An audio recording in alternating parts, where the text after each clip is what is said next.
Connectivity को सुधारना ये हमारी प्राथमिकता है।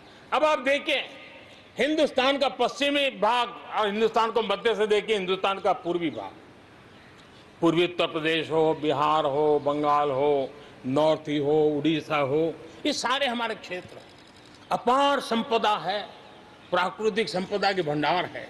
यहाँ के लोग सामर्थ्यवान है, शक्तिवान है, प्रतिभावान है, लेकिन अवसरों के अभाव में ये क्षेत्र हमारे असंतुलन रहा है और इसलिए हमने अनेक नए कदम उठाए।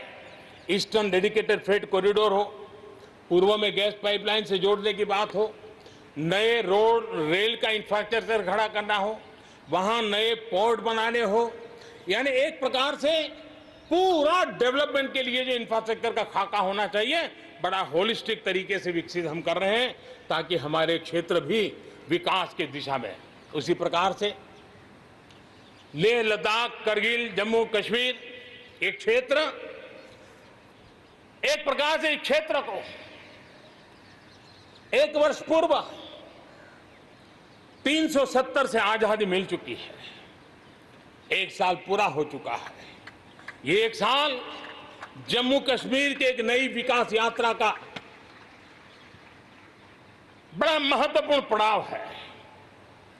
ये एक साल वहां महिलाओं को, दलितों को मूलभूत अधिकारों को देने वाला कालखंड रहा है।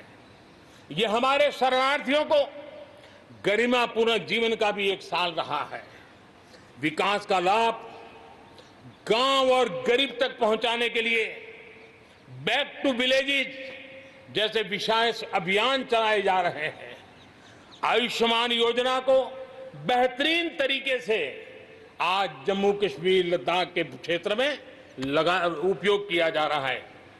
मेरे प्यारे देशवासियों, लोकतंत्र की मजबूती, लोकतंत्र की सच्ची ताकत हमारी चुनी हुई स्थानीय इकाइयों में है।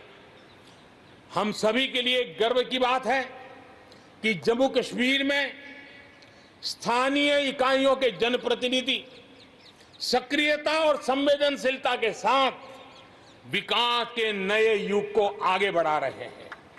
मैं उनके वहीं के सभी पंच सरपंचों को हृदय से बहुत बहुत बधाई देता हूं विकास यात्रा में उनकी सक्रिय भागीदारी के लिए। जम्मू कश्मीर में डिलिमिटेशन की प्रक्रिया चल रही है। सुप्रीम कोर्ट के निवृत्त न्यायमूर्ति के नेतृत्व में डिलिमिटेशन का काम चल रहा है और जल्दी से डिलिमिटेशन का काम पूरा होते ही भविष्य में वहां चुनाव हो, जम्मू कश्मीर के एमएलए हो, जम्मू कश्मीर के मंत्रीगण हो, जम्मू कश्मीर के मुख्यमंत्रीगण हो, नई ऊर्जा के साथ विकास के मार्ग पर आगे बढ़े।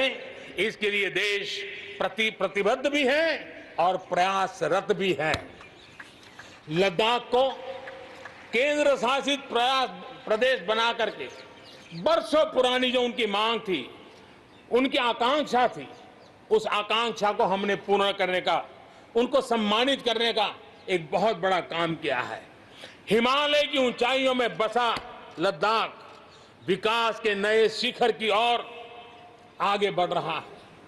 अब सेंट्रल यूनिवर्सिटी वहां पर बन रही है, नए रिसर्च सेंटर बन रहे हैं, होटल मैनेजमेंट के कोर्सेज वहां चल रहे हैं। बिजली के लिए 7,500 मेगावाट के सोलर पार्क के निर्माण की योजना बन रही है। लेकिन मेरे प्यारे देशवासियों, लद्दाख की कई विशेषता है, उन विशेषताओं को हमें संभालना भी है, संवारना भी है। और जैसे सिक्किम ने, हमारे नॉर्थ ईस्ट में सिक्किम ने अपनी एक ऑर्गेनिक स्टेट की पहचान बनाई है, वैसे ही लद्दाख, लेह, करगिल, ये पूरा क्षेत्र हमारे देश के लिए कार्बन न्यूट्रल इकाई के रूप में उसकी पहचान बना सकता है। और इसके लिए भारत सरकार वहां के नागरिकों के साथ मिलकर के एक नमूना रूप, प्रेरणा रूप कार्बन न्यूट्रल और वो भी विकास का मॉडल वहां की आवश्यकताओं की पूर्ति वाला मॉडल, उस दिशा में हम आगे बढ़ रहे हैं।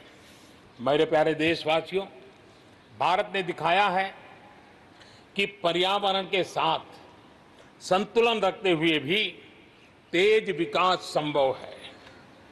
आज भारत वन वर्ल्ड, वन सन, वन ग्रिड के विजन्स के साथ पूरी दुनिया में को खास करके सूर्य ऊर्जा के क्षेत्र में प्रेरित कर रहा है।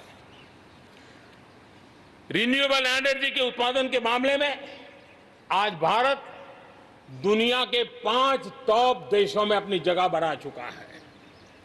प्रदूषण के समाधान को लेकर